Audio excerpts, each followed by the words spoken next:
This episode is brought to you by the Discount Halloween Costume Store. Come get your Captain James T. Kirk mask in store today. Nice.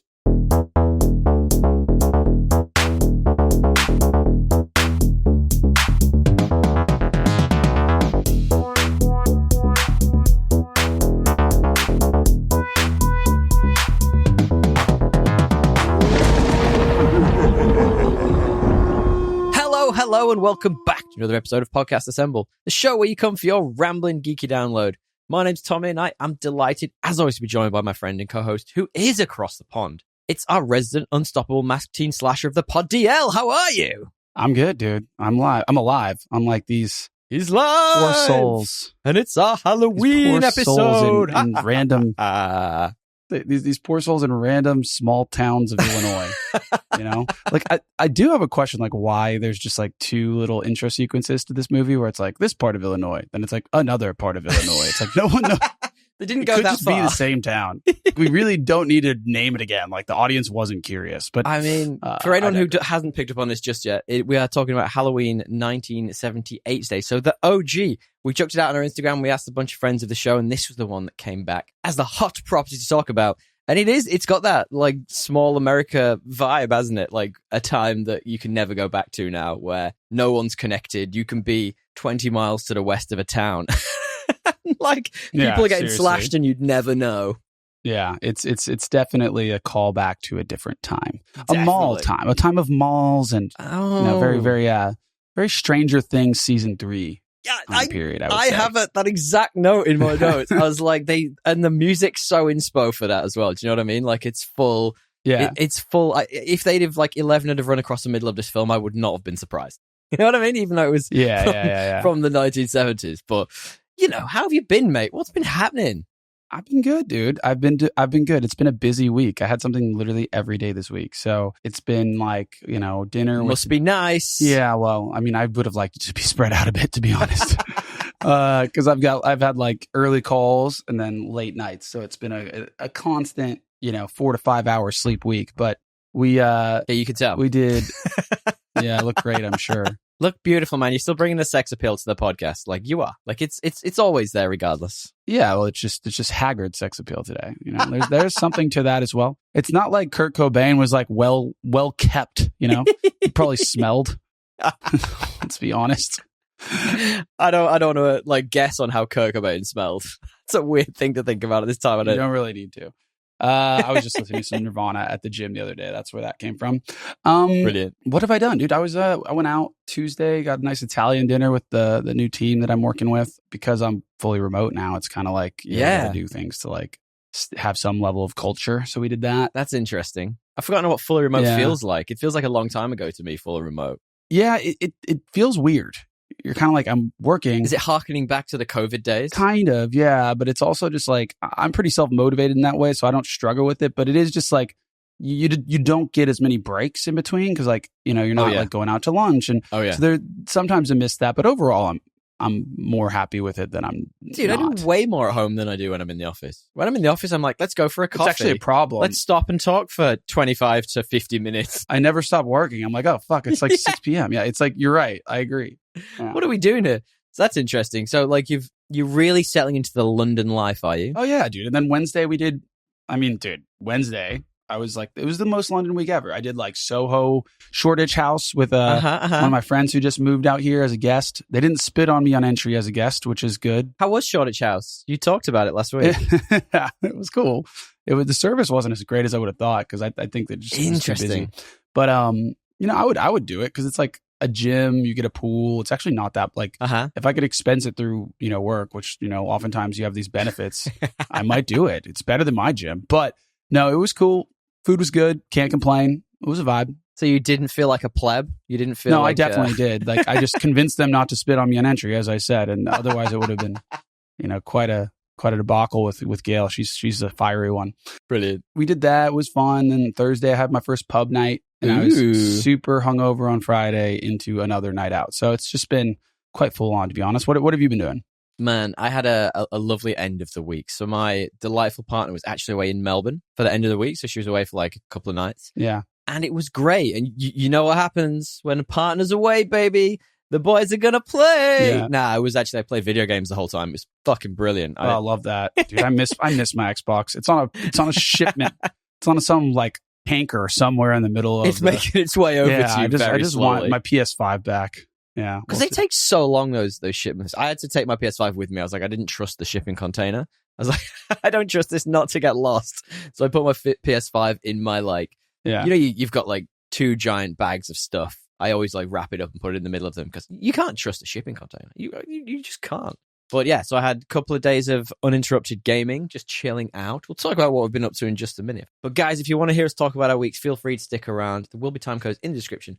As always, supplied by Mr. Matthew Bliss at Mr. Matthew Bliss of mbpod.com. It's changed. And while you're there, give us a 5-star review. That would really help us with algorithm stuff we don't understand. And I just wanted to give, actually, DL, a big shout out to all of our old and new listeners, because we've been having some weirdly good numbers recently, which is really fascinating to me. And I really appreciate you all. Anyone would want to listen to us talk about some of the nonsense we talk about. And it's really awesome. So if you do know someone else who might like our cut and our jib, feel free to get passed along the pod. You know, you can give the gift of Podcast Assemble this Halloween. Obviously, a Halloween episode, because I can't do those things. But yeah, we genuinely appreciate it. DL, what have you been up to? Oh man, I've been doing not a lot of, aside going out every night. Yeah, like to be honest, because of that, I haven't really been watching much. But I've been doing the podcast game while I work. What's a podcast game? No, the podcast game. I've been running the podcast circuit. Like that's mainly what I've been doing for entertainment today. Or this week. And you telling me before you've listened to some Graham Hancock. He's back in a big way, baby. He's doing his tours. So I'm like, even though I've heard it all before,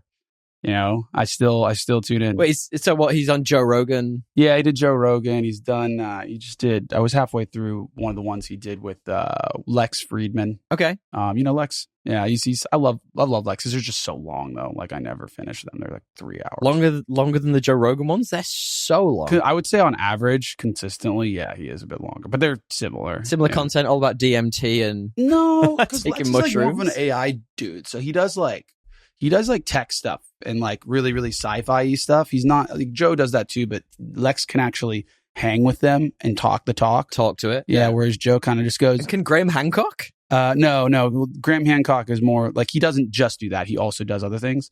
But my point being that like when Joe Rogan has somebody on that's like, some physicist, it always very quickly, devolves to DMT and aliens. Whereas with he just becomes full ape. Yeah, it gets into the concepts a bit more and like you kind of learn something a bit. But no, that's what I've been doing. And I still, Graham, he's kind of I got like halfway through the first episode of his thing and I'm excited to watch it. Ancient Apocalypse. I think we talked about it last week. No, we talked about it over text. So he's got a new show out. It's on Netflix. It's Ancient Apocalypse Part 2 or something, The Americas. And I did the same thing. I got halfway through the first episode and I kind of fell asleep. Not like because the content wasn't good, but I was just absolutely like drained from the week or whatever. Yeah. And, man, he's got something about him, hasn't he? Like I feel like he's got a chip on his shoulder. He's got, like I know he had anyway. He definitely has like a complex and it's not becoming. It's unbecoming. Yeah. He needs to stop the hate. He's been like beaten up and bullied so much that he's like spiteful about it. And he just needs to like appreciate the success he's having and let go of that shit. 100%. Not really fun to listen to anymore. It's like, though, I always try and skip through. I'm like, dude, stop. I'm here. Why? Like, I'm already here. What are you trying to do? It's not even like he doesn't go off on a rant about it. It's just like laced into everything he says. There's a clear like disdain for pretty much everyone who isn't him. Like, you know what I mean? Yeah. I don't know. There's something that annoys me about him and I can't put my finger on it. But would you then recommend all of these podcasts which Graham Hancock has been running through? Look, if you're into his stuff, yeah, it's awesome. There's some new stuff, to be fair. But it is like the first 30 minutes is always like a familiar tale. Right. But there's some new stuff. He talks a little bit more about the Amazon and what do you call it? Gubby Tepe. I can't even fucking say it. And some of the discoveries around that. The turkey place. Oh man, you said it wrong and now I can't think of the name. It's like something Tepe. Göbekli Tepe. Göbekli That's Tepe. the one. Yeah, that's the one. Idiots try to say words. Yeah. I think you'll find it's pronounced Göbekli Tepe. Blah, blah, blah, blah. Dude, I've actually done some really fun things. I can't wait to tell you about these. 2 things that have just kind of come out of nowhere. So about 2 weeks ago, dropped on Netflix a show called Mr. McMahon. Now, tell me, did you grow up with wrestling of any sort, WWE or any of that stuff? I didn't watch it like religiously, but like I would tune in. Okay. Like, I heard about it and I'd watch it. Yeah. So like when I was in like lower high school and stuff, it was like the rage, the Attitude Era in WWE, the WCW, WWE. Yeah. There was an interesting time because there was like a bunch of them. Yeah. They were all competing. Yeah, absolutely. Yeah. And the Mr. McMahon series is effectively a 6-episode docuseries sort of following him and his like the progression of WWE from like the beginning days where it was all regionalized all the way through to like what it is now. It's this global conglomerate, I can't speak, which is, you know, multi-billion-dollar company. But it's really interesting because in the last few weeks, and I don't know if you've heard about this specifically, but a load of allegations have been dropped about specifically Mr. McMahon. And it's horrible shit, man. It's like sex trafficking and like trafficking workers around his employees. And oh man, I mean, in the show is interesting because what it does is it actually stops. Like the show itself was filmed up to the point and kind of stops just as all this stuff starts coming out. So it's really interesting. Like the last episode is like he refused to come back to do anything for the last episode, which is super interesting. But if you watch it and you really pay attention and look out for some of the stuff that people are saying, there are like nuggets and there's just little cookie crumbles sprinkled throughout. And you're just going like, yeah, I can imagine this guy would do this horrible fucking shit. He's like an absolute, I mean, look, the guy looks dead. Yeah. Genuinely. He's had so much plastic surgery. His lips are like purple. No, I know the look. Yeah. I am not shocked at all that this greasy looking dude. Neither. Fuck neither, man. Oh my God. And it's such a machismo industry as well. Like the whole way through. It's like, oh, surprise, surprise. We looked under the covers of the WWE and the dude was a bit of a bad guy. In the 80s? Yeah, like, oh my God. Have you seen him? Like, have you seen him in any interviews? Just a picture of him. He's roided out. He's just, I don't know. Oh man, some of the storylines he created for himself to be part of where he's like hooking up with younger chicks and stuff. You're just like, dude knew what he was doing. Time. You know what I mean? Like the whole way through. Yeah, I mean, yeah, the 90s and early 2000s even, you know, different time. But man, oh God, like episodes where he would like kiss other women in front of his wife as the character. You're like, bro. Yeah. You know what I mean? Totally. It's fucked up. I mean, if you like wrestling and you like WWE and stuff, even if you had like a passing like for it, I genuinely think this is such an interesting documentary because you watch him and he kind of sometimes says some things that go against things that actually happened in real life. And you're sitting there going like, I can't tell if he's just a bit forgetful or just like a passive liar. Do you know what I mean? So the whole thing's good. I would recommend going away and watching it, even if you've just got a passing interest, because it's, if you look into stuff that's coming out about him now as well, you can look for those breadcrumbs, like I say. It's good. I recommend, like a good Netflix show. Did you have another thing that you've been up to, or do you want me to fire one more off? I think that's really all I've been doing. Maybe you give it a go. Yeah, give me what you're... I got a good one. Yeah. You're going to like this. We were actually talking about doing this for the podcast. Oh, and actually we did this last night by just happenstance with friend of the show, Luke. He hit me up and was like, we actually wanted to go and see a movie called The Substance, which we kind of talked about actually doing for our Halloween episode and didn't get around to. But we went to see The Apprentice. Now, have you heard about this? Isn't that just like a making fun of Donald Trump thing? It's not making fun. It's a genuine like biographical drama film adaptation of sort of his life. And it's Sebastian Stan, who you know as Bucky. Yeah, his outfit is like wild. It looks kind of goofy. Dude, he's got the mannerisms down. He's got it. He might, but I just couldn't pull out of the hair. Like your little pursed lips thing and the greatest. I don't know, but no. Was it any good? Did you enjoy it, bro? It's so good. I really enjoyed it. It's really interesting. It's effectively right about him starting off as a young'un in the 80s, looking like he's 40. Which is something that's going to come up in this film we're talking about later on. For sure. Yeah, big time. It's about his relationship with this attorney. It's a guy called Roy Cohen, who's played by Jeremy Strong, who's amazing. You'll know him from all sorts of stuff. Yeah. He was in Succession, which is something you'll mostly know him from. And this is the guy who shaped the Trump personality, how you know it now. All the things Trump does, the relentless aggression, never taking a loss, all this stuff, they are all from this guy. And it's fascinating. Like he taught Trump the ways of how to manipulate people and how to like I don't know, all the way through to having like cameras in all of his houses or like feeds so he could record like all of these senators and stuff so he could blackmail them later. Jesus. It is fucking fascinating. And then like... It's very Epstein-y. Right. And it's all the way through. The relationship changes just over the years. And it's how Trump kind of thinks he's bigger than him and all this. And it's really well done, man. Yeah. Like the cinematography is amazing. It has this 80s vibe that's really hard to put your finger on without shoving it down your face. All the characters are really good. Love Sebastian Stan. Jeremy Strong's amazing in it.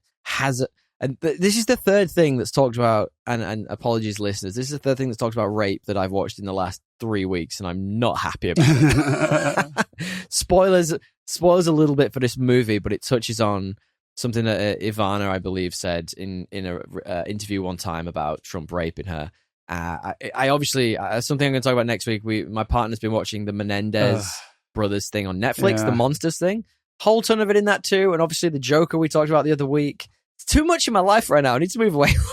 It's just not good. It's a dark time for you, it sounds like. But the film itself, man, you should check it out. Highly, I would genuinely recommend. Yeah, I don't like I get enough of this. I don't know if I need to like in real life. Like I don't know if I need to like get into the political biopic of fucking I don't really care. I guess it's like, to me it's not that interesting because it's pretty clear like the psychology behind this guy. So I'm like, what do I? It's interesting how much he gets from this Roy Cohen dude. Genuinely, it's like most of his personality now is from that. Yeah. He seems so. At the beginning of the movie, he's like, so his father is this kind of overbearing patriarchal figure who is just completely overwhelming all the personalities in the family. Like, for example, his oldest son, Trump's big brother, decided he wanted to be an airline pilot instead of being in the family business, and basically he gets just so run down by his father that I'm going to spoil a bit of the movie for you here, but you could probably look it up if you wanted to. He eventually,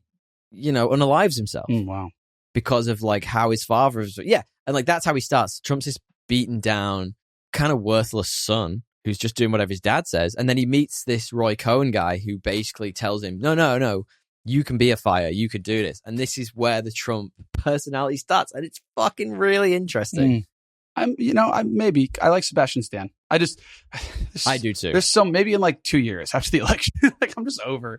Give yourself some time. It's everywhere, right? I'm like over it. But no, that is very true. Interesting timing to drop it as well. Smart time. I mean, obviously they know what they're doing. It doesn't. I mean, outside of the unconsensual scenes, like it doesn't paint him in a bad light per se. Like it's not overtly bad towards him. It's not him just being. No, I just mean like it'll get eyeballs, because of the whole election cycle. It's true. It's very true. And they've, very good, very smart timing potentially by the directors. Yes. Anyway, guys, if there's anything you would recommend that we haven't talked about, please hit us up. You can find us at Podcast Assemble on Instagram or thepodcastassemble@gmail.com. Hit us up, send us memes, send us news, send us reviews. I definitely forgot what I was saying halfway through that. It is at Podcast Assemble on Instagram, thepodcastassemble@gmail.com. We also have a website, www.podcastassemble.com. You can find us on YouTube. We're everywhere. I'll eventually do some more YouTube stuff now. My apartment is settling down. But DL. Yes. Do you want to preface our main topic this week? It's the main topic theme. This is Halloween. It's spooky. This is Halloween. Halloween. Yeah, we're doing Halloween because it's like Halloween. Is that the original Halloween? Is that why? Yeah, the Halloween. Yeah, it's a Halloween episode. Of course it is. The Halloween episode. When was this? Like the 70s? This was from 78. Yeah. And you can really tell. But interestingly about this film, one thing that really screams about this is the budget was only $300,000, shot in 20 days. It made over $47 million at the US box office. That's a win. $47 million. This is one of the most successful independent movies of all time. I'd love to know what the conversion of that is. It would be a lot more. It feels like this was like filmed on like a handheld camera for like parts of it. Sometimes it does, doesn't it? It's so interesting. Where I was like, okay, this does feel budget. Like, and I wasn't expecting that because of how big it's become since, obviously. And John Carpenter, who we're going to talk about in a minute. But do you have, before we start, a stupid plot summary for me? I mean, yeah, of course I do. Because I show up prepared. Yes, baby. Kind of not a summary of the movie, but a summary of my entire experience watching it and what was going through my head, which is, why is this 40-year-old woman playing a high school student? I couldn't get over the fact that Jamie Lee Curtis probably isn't 40, but she looks it. She's 19 in this. Can you believe that? It doesn't make sense that she's this age. Isn't that wild? Some people have that look, and she's looked the same like ever since. Like it's her entire life. It pulled me out of it. Like she's like talking about boys, and I'm like, what do you mean? You're married with 3 kids or 5 cats. I don't know which one, but one of them. I got a note halfway through this that was just like, you know, when the friend pulls up and she's in the minivan with like her boyfriend who's meant to be like a young, cool, hip dude. Yeah. And he looks like he's 40. Dude, he looks like he's like Matthew McConaughey, like now.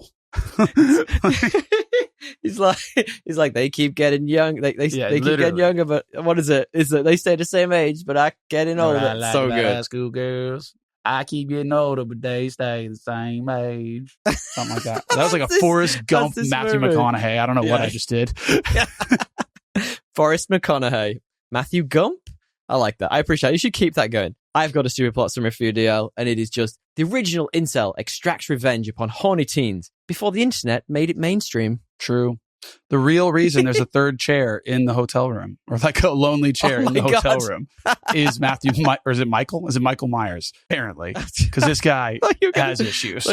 You thought you said Matthew Gump, then you were bringing him back. He's back. No. So this is the cult, not even cult, the classic Halloween, as we mentioned, from John Carpenter, who you know from likes of The Thing, Big Trouble in Little China. Famously totally cool with taking paychecks for people, just taking his work and making spin-offs, reboots, rebootuations. Doesn't give a shit, just happy to. There's been 1,000 of these Halloween movies, and I think I've probably seen one of them. I think I saw the 2018 rebootuation of this. I've never seen... I love John Carpenter. I think he's great. Any of them. This is my first experience. Like, I saw like maybe a couple random scenes sometime, but like, this is my first experience with this franchise. Honestly. And I never really had a desire to. I don't know why. Yeah, right. It's kind of is me too. I say I've seen the 2018 one. I think I watched it because I can't even remember. Maybe I was on a date or something like that. Weird film to see on a date, by the way. But I didn't really get it because I didn't get all of the references and stuff that are harkening back to these original movies. Yeah. And this is such a specific and unique moment in time. So it's obviously got like the likes of Donald Pleasance, who plays Dr. Loomis, Jamie Lee Curtis, you mentioned. I'm going to call out Tony Moran, who plays Michael Myers at age 23, who I liked a lot. But also, I looked at the history and the IMDb pages for all the other actors, and some of them were kind of regular John Carpenter collaborators, but none of them went on to do like amazing things with their careers. Yeah, I think we can assume that none of them became big stars. Fair enough. I do have a question for you though, DL. Yeah. Would you like me to bring back one of our favorite segments, which we haven't done for a little while? I know what it is, and I know what's coming. So, of course, Tell me. I'm sure that you would like to show me a goofy IMDb. Yes, baby! I'm just not sure which one you picked, because there's quite a few options here. So our current MVP for anyone who's watching is Tony Toscano, who is from the Fantastic Four. His role in Fantastic Four is taking pictures, which I love. And if you remember, he's got that big Kevin James energy. He's got his little goatee going on, the penciled on goatee. It's a wonderful picture. And we have a challenger. We got a real challenger today, DL. It is Barry Bernardi. Check him out. He is in this as Dead Mechanic. That's his IMDb picture. What do you think? You mean the wheat field? It's just like it's just like shrubbery. Yeah. Not even. It's like weeds. I literally looked at it. I was like, "What on earth is this?" And then you click into it, and then you go like, "Oh, it's just a dead dude on the side of the road." Yeah, but he didn't frame the size of the photo effectively. No, he did not, because it just looks like some weeds. That's the scariest part of his picture. Yeah, to be fair, that garden is overrun, dude. Wouldn't want to have that as a chore. No. All right. So who do you say is our goofy IMDb champion? Considering Tony's a great one, actually. I really like Tony, but this is pretty goofy. I think this one has to take the cake. Yes. He has really screwed the pooch here. Yeah. Like, it's not good. Barry Bernardi, sort out your IMDb picture. It's goofy as all hell. Seriously. Shall we talk a bit about this movie? What's happening with this movie, man? What happens? I mean, essentially, we're like dropped into... I don't know if like this is the original slasher, by the way. Yeah, this is the original. I was going to say this must have inspired everything after, because it's like, absolutely a bit of boobies, a bit of blood, a bit of slasher, like a lot of like teen drama. Like it does feel like the blueprint for every other horror movie you've seen since. You missed one of the things there. It's a bit of boobies, bit of blood, bit of casual misogyny. The normal stuff from the 1980s. So interestingly, this movie was shot in 20 days in 1978. Can you imagine a 20-day filming schedule nowadays? That is literally nothing. What worked for me in this was, I feel like we were born too late to truly appreciate this movie. I loved this. I actually had a really great time. We said it up top. But it's a real shame that we were born too late to really appreciate this, because this is where all of the foundations for not even the tropes, the foundations for the tropes were set. You know what I mean? Yeah, it's kind of like, we've seen this movie already a million times because of that. It's kind of like Dune, where it was like, so foundational that like at times I was like, oh, I know where this is going. Yeah. And I got bored a bit. And there were some times where I was like, oh, I could see how this like at its time would have been like really, really like innovative and right. And tweaks. Because you're like, if you're in high school and you're like, and you're all like, everyone's coming of age, and you're like, you would identify with this, and you'd be like, oh, I remember when I was hooking up with that girl on the couch, and what if there was just a random scary dude watching me? Like it would the next time you were on your parents' couch when they were out of town with your girlfriend, you might look over your shoulder. Like, I don't know. I hear you. Well, like it's definitely inspired. Yeah, I had a note straight off the top of this. Did you not think it's kind of hokey that like someone just stabbing someone a couple of times makes him like the personification of evil these days? Like, he just stabbed someone a couple of times. It's like nowadays, like things have progressed, shall we say? I think it's hokey that like the way that the stabs happen in this movie. It's like that is when you notice that it's a low budget movie. Like that, those like moments. The sound effect. We're going to talk about the sound effects. The sound effects are interesting. Yeah. But what is interesting I find about this is, and everyone knows that the mask that Michael Myers wears throughout this is a James T. Kirk mask, purchased in a Halloween shop and for like $1.98 or something, and he's had like a bunch of the stuff ripped off. And then it's painted white. Everyone knows that. But did you know, DL, that wasn't the only mask that was considered for this? There was actually an Emmett Kelly smiling clown mask, which was considered for the character beforehand. That would have been fucking terrifying. Imagine just a smiling clown stood in this. They're both kind of like equally scary in their own way, to be honest. Yeah.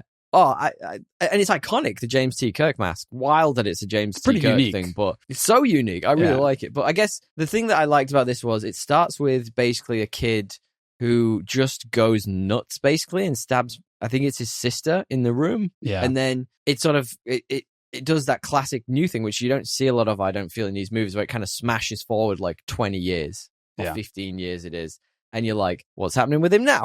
You know what I mean? Like, where's he at? Yeah. I really kind of like that it set him up as just this evil, dark. There's no reason behind his character. It's just boom. Do you know what I mean? Like, he is evil. This is what we're going with. Yeah, it leaves you to your imagination. Yeah, exactly. I don't mind that either. It is just so like, it just happens. And you're like, oh, it was a kid. But I did find it slightly unbelievable that this little kid even had the strength to just like murk that like grown woman in the beginning. Stab the hell out of her. It didn't feel like... Yeah. I suppose if he's the personification of evil, it could be. That's the one thing with this I struggle with, is like it tries to be like both like grounded and also like supernatural. And I'm like, kind of, you have to pick one, you know? I feel like the supernatural elements didn't really come into the end, but I'll tell you one thing that I did think while I was watching it was, the very first scene where you find out it's a kid and but it's a POV, you're like, you're literally, it's first person shooter. He's walking through the house. First person stabber, maybe? Yeah. And, first times that's probably been done, to be honest. I mean, it looks like it. And then I was just thinking while I was watching that, I was like, my goofy ass would be knocking shit over. I'd be knocking a vase over. I'd be tripping over the rug. Like, he's looking straight forward all the time. I'm like, I'd be terrible at this. He's doing well, to be fair. For someone doing it for the first time, he's not doing terribly. I do think the music in this does an amazing job of building the tension all the way through. I don't know about yourself, but it had like kind of Jaws-y vibes to it for me. It was obviously like understated, but in a way it was minimalist. And it was awesome. Yeah, I enjoyed it. I mean, it got to the point at the end where I was like, okay, like maybe an iteration would be nice, but overall, I like something a little different. Yeah, because it's like yeah. every time he showed up, it was like the same theme, like without any kind of like fake outs. Laying the foundations. It just yeah, but it almost telegraphed. Like it made the tension less filled. Sometimes it's like, okay, I know he's going to show up. Like as opposed to never knowing. Yeah, that's fair. That's totally fair. But overall, I did like the eerie, like discordantness of it. You know what I mean? It was all minor tones, and it was like yes. I think it helped with the pacing of the movie as well. I feel like for sure. You get this like bang opening, you're like, boom, like dude's a kid and he's a psycho.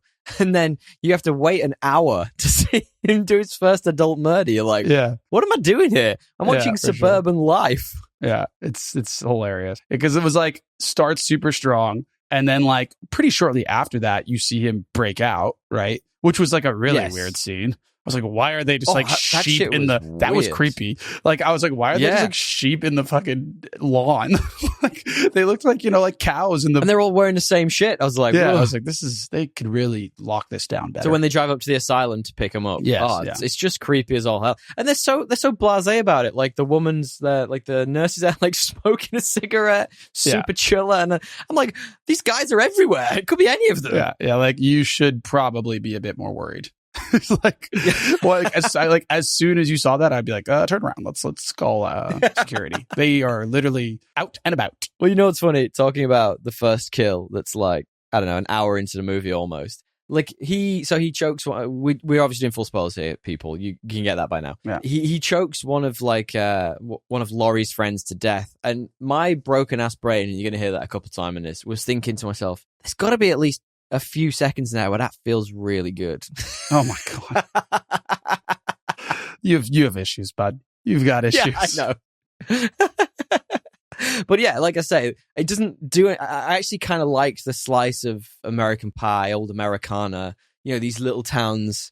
You know what I mean? I really liked that feel to the movie, and it really helped with the sort of claustrophobia almost of living in one of these small towns. It pulls you out of like, I did like that it was almost like a high school, like, what's the word? Dazed and Confused movie in a horror. Yes, like, absolutely. I think that's cool. It chucked the two together. But it was kind of just like really weird that he was like obsessed with watching people hook up. But I guess that's like the point they're going for. Like he's the original incel. I called it. I said it's pretty weird. Like, because they don't really give it an explanation. It's just like, it is what he does. That's true. You know what I mean? That is You're like weird. left to be like, why? Are you supposed to believe that he's like traumatized seeing his sister hooking up with someone as a kid, or was he just? I suppose he picked up the knife well in advance. I don't think they even like show any of that, like in the sense of like, no shame.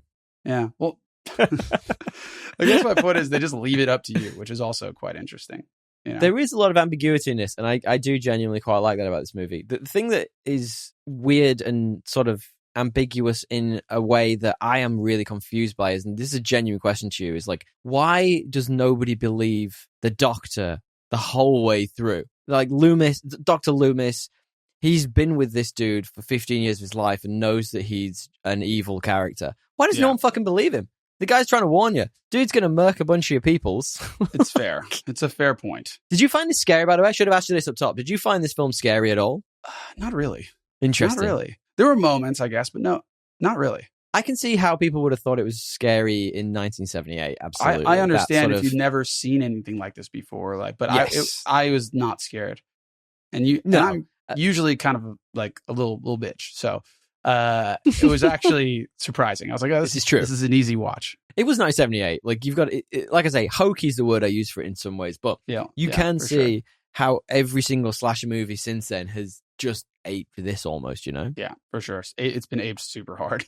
It's literally been made 100 times over. It's literally Planet of the Apes at this point. One of the interesting things about the cinematography and world building I actually really liked was, because this had such a low budget, the crew didn't have enough money for more lights, so they kind of had to film it dark. So they made it like a nighttime for most of it. I was like, hilarious. That's such an interesting like bit of trivia. I was like, wow. I mean, $300,000 is nothing at this. I mean, it's nothing now. Like at that time, it's probably a decent amount of money. They probably did use a hand recorder, like a camcorder. Honestly, with that budget, they could have done. Actually, no. One of the bits of trivia is that they spent half of their budget on this one camera to try and make it fit the framing that they wanted for this film, which is wild. That's wild. So $150,000 on the camera. The actress must have made nothing. I hope they negotiated like, some good residuals. Like, oh, I've got some great trivia for that coming up for you in Trivia True or False. I did enjoy the little bit as well. So the conceit of this movie is that effectively what happens is there are no adults, which I find really interesting for the most part, outside of Loomis and the police sergeant. Yeah. Because they've all gone away. Yeah. And it's like the kids, like the teenagers are looking after the kids. Laurie and all of her friends who are, one of them's a porn star, I think, in real life, looking after, kids and, doing stuff that teenagers do, hanging out with their friends while they're not supposed to be and stuff.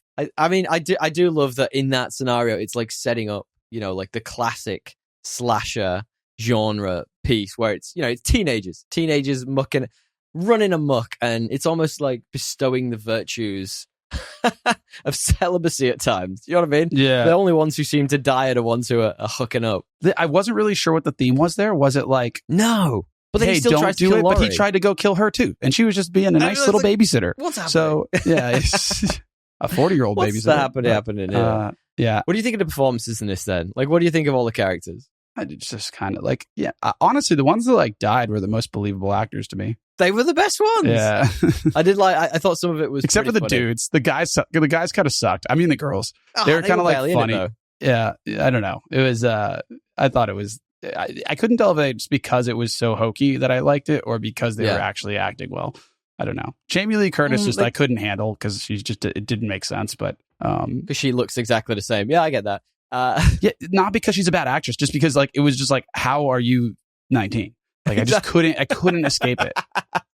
It's like Grease. Have you ever looked at the characters in Grease who are supposed to be like teenagers and they all are actually 40? It's wild. Yeah. I think the thing that took me out of this a little bit was I actually texted to a friend of the show, Reegs, while I was watching it, 'cause he's one of the people who suggested this movie. The dialogue itself, it's all written by like John Carpenter and his writing partner, and some of it almost falls into like the uncanny valley of dialogue. It's so hokey.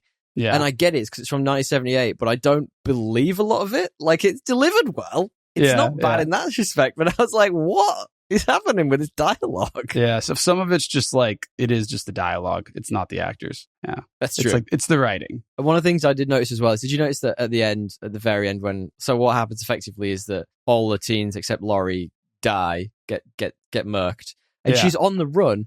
And she's like banging on people's houses in this small town America where everyone knows each other. And no one opens the door for her. Yeah, that would not happen. That. In real life, in the Midwest, you would get some help. Somebody would open the door with some cheese. Maybe a beer. She's banging on one door and she's like, I know you're in there, Mrs. Clarence, whatever her name is. I can see you. And she's like, no, I'll leave you with Michael, the slasher.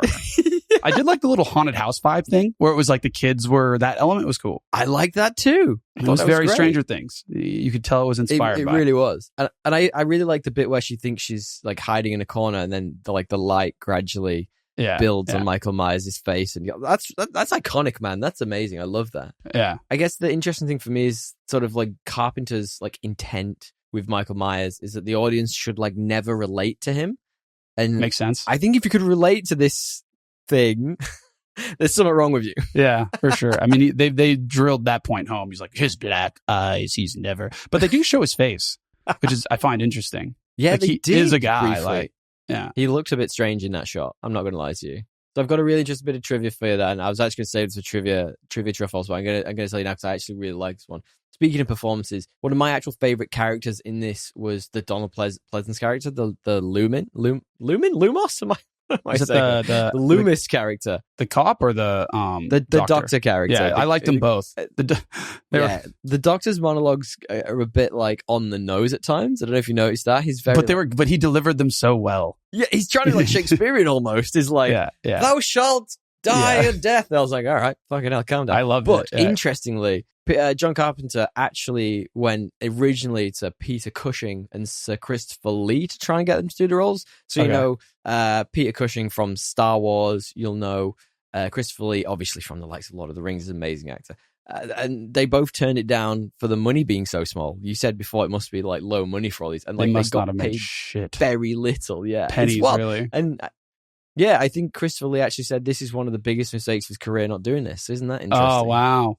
What got him famous? Christopher Lee. He was just around for years. He was TV, film, theater. Yeah. He was just like a god of the genre. I love that guy. Yeah. In Lord of the Rings, he's one of my favorite parts of those movies. Yeah, he is good. Have you ever seen that interview with him where Peter Yeah. Jackson comes up? It's like an interview of people around Christopher Lee, not actually Christopher Lee initially, and they go like, he says, "Oh, when you get stabbed as Saruman," spoilers for Lord of the Rings. Yeah, I've I've heard never of seen this, it. yeah. Came out all those years ago. He's like, I need you to scream and flail around, and Christopher Lee was like, "That's not what happens when you stab a man in the back." Because he was like in World War II. He's literally like a war vet who's literally killed Nazis, and he's like, they actually make more of a noise. and if you watch Peter Jackson, his reaction's like, yeah, I just let him get on with it. I was like, sure. It's so good. I mean, what are you going to say to that? You're really, like, yeah. all right. Yeah, you can't You do what really you do. debate that one. Right. I love it. So what do you think of the action in this thing? Because it is technically an action thriller. There's action to this. What do you think?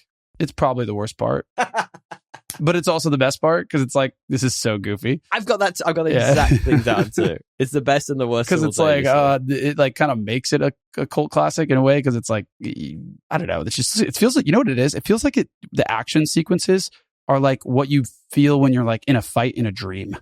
Like you can't actually like hit the person. You don't actually, it doesn't really feel physical, but it's like happening. You know what I mean? Have you ever been like a fight in a dream? Well, because it's kind of like the faceless thing. Yeah. Because it's just yeah. like a blank slate the whole time. It's super interesting. Did you know the stabbing sound effects was actually created by a knife stabbing a watermelon?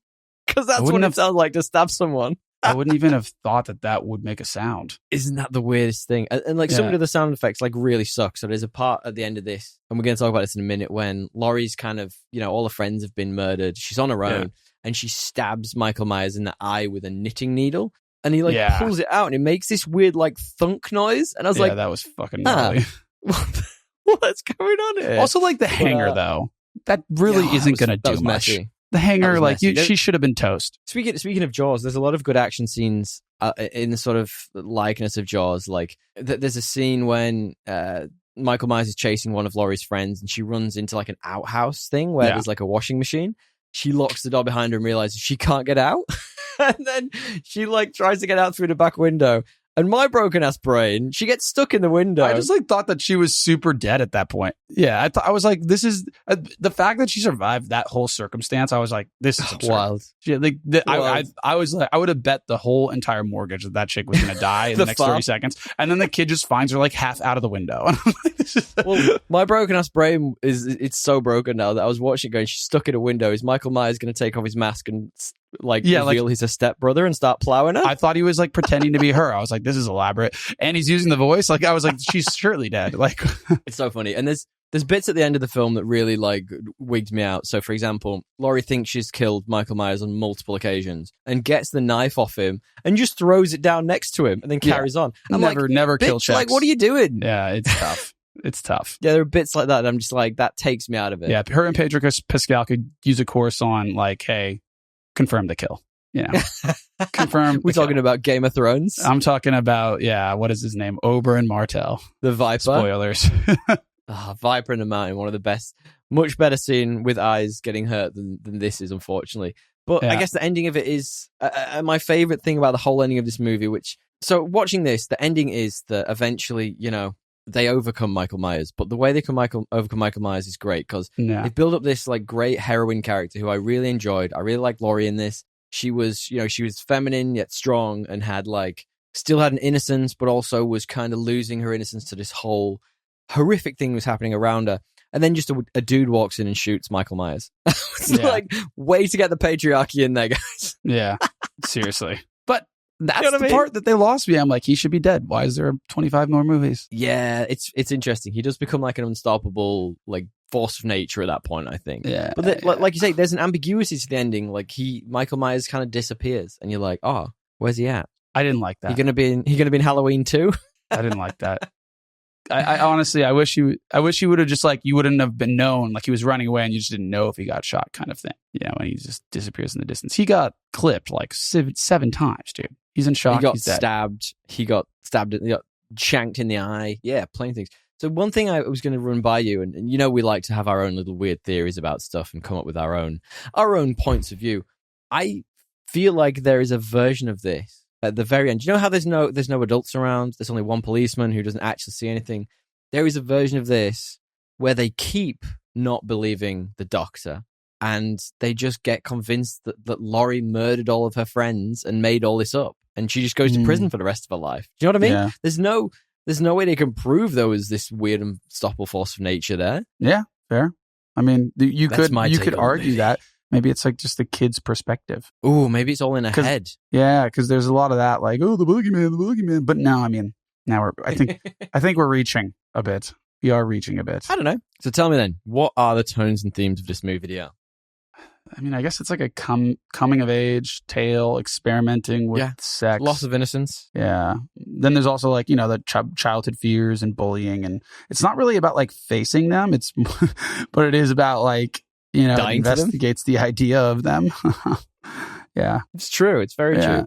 Other than the loss of innocence piece, that's kind of where I was heading to as well. Let's wrap up then, JL. Do you have a 3 best and a 3 worst for this? I guess I like the music at the start. I like the music too. I really did like the doctor. You did, and his Shakespearean rants. And it's like, dude, this guy, he's in a different movie, but I love it. He thinks he's in something else, and it plays. But also like why he like finally gets some people to believe him, and then he's like, don't tell anyone. It's like this. Yeah, why wouldn't you? Just spent the whole movie trying to get everyone to believe you, and now you're just like, but mum is the word. Didn't even think about like that. The crow.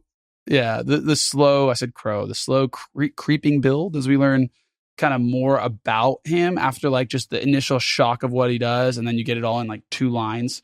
So I like that it's just like he's always around, and you don't really know, but it's not good. It's like it was a really good slow build because it was like nice and happy, but he would like be around in the day, and you're like, oh fuck. So that was cool. He's just at the swimming pool doing laps, watching you. Yeah, but it did get comedic at points. Yeah. Like when he's just like standing there in the ghost costume, I'm like, dude, like what's going on here?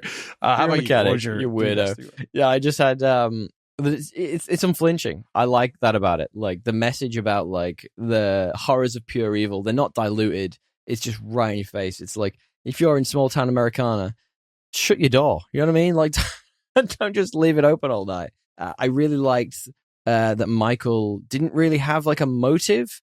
It made him like, to me, it was more, that's more terrifying to me. Like when you see these documentaries about serial killers or whatever, and they don't really have a motive, they just love killing, like Krombopolis Michael from Rick and Morty. Yeah. Here I go killing again. It's like that is that genuinely terrifying to me, like in full stop. And the last one was that, John Carpenter, he really did something with a tiny budget here. Like his authorism and creativity overcame like a tiny budget, and it's just like I thought it slaps. Like it's obviously hokey for the time, but it slaps.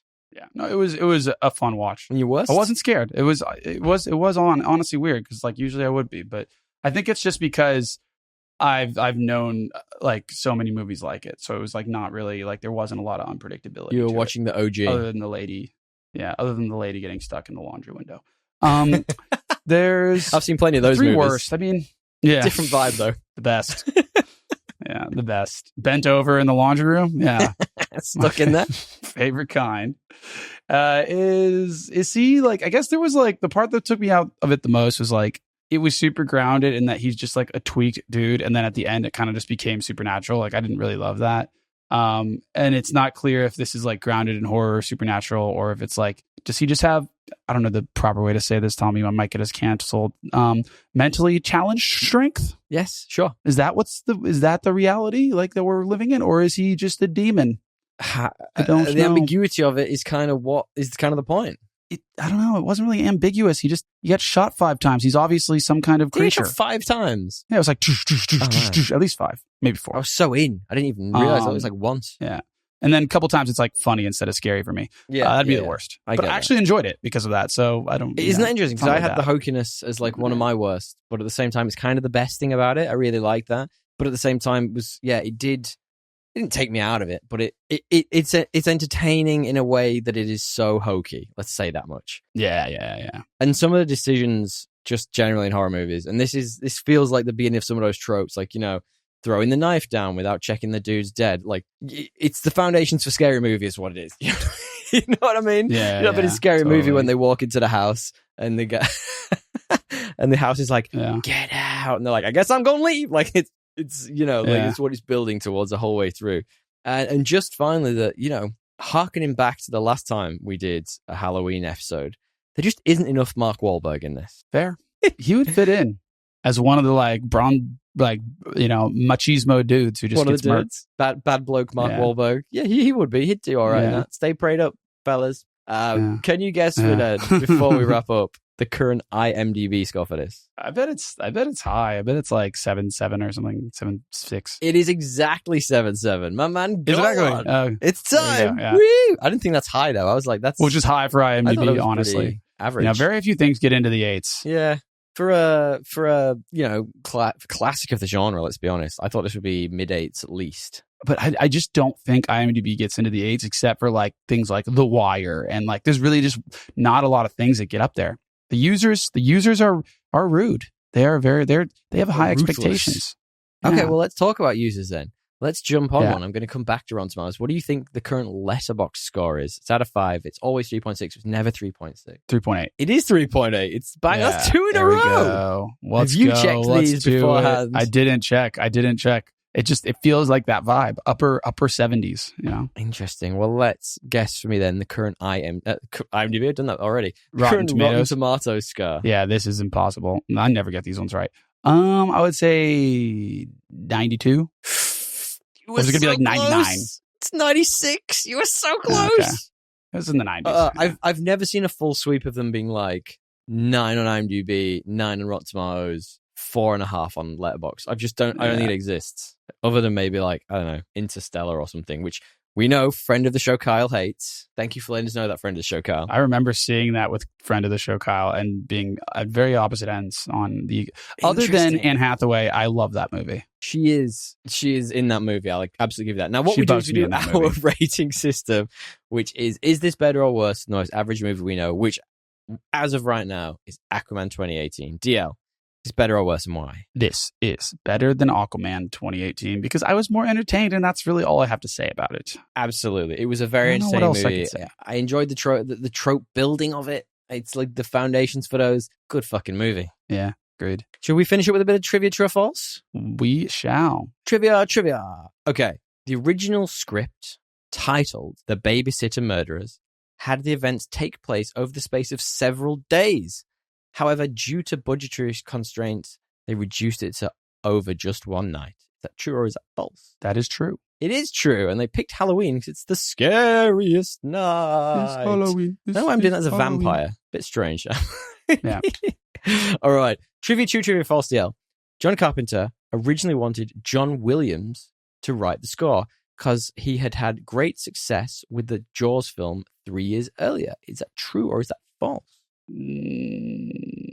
That seems false because how would he ever get him? It is false. That's my one. I made it up. I was going to say that budget constraints stopped him from getting him to do it, but he it's no, who knows if it happened. I just made that up on the fly for you. You actually got me. That's Thank twice you. in a row. I like what you're Gotcha, doing bud. over there. Trivia true, trivia false DL. The story was based on an experience John Carpenter had in college touring a psychiatric hospital. Is that true or is that false? Fuck, that's creepy if it's true. It's true. It is true. Carpenter met a child who stared at him with an evil look and it terrified him so much he wrote this movie about it. Oh, God. Imagine meeting a kid who was that messed up. That'd be weird. It would be. I would tweak. Poor kid. All right. Finally then. Trivia true, trivia false DL. As the film was shot out of sequence, as many films are, John Carpenter had to find a unique way to keep Jamie Lee Curtis in the moment of terror. Is that true or is that false? True? It is true. He created a fearometer so that she knew what level of terror she should be filming on in that exact sequence. I love that. That's fascinating. I just imagine like one of those little things that's got like an arrow going from like good to danger. Yeah, she played it well. It's just Great. I can't complain about her acting. As a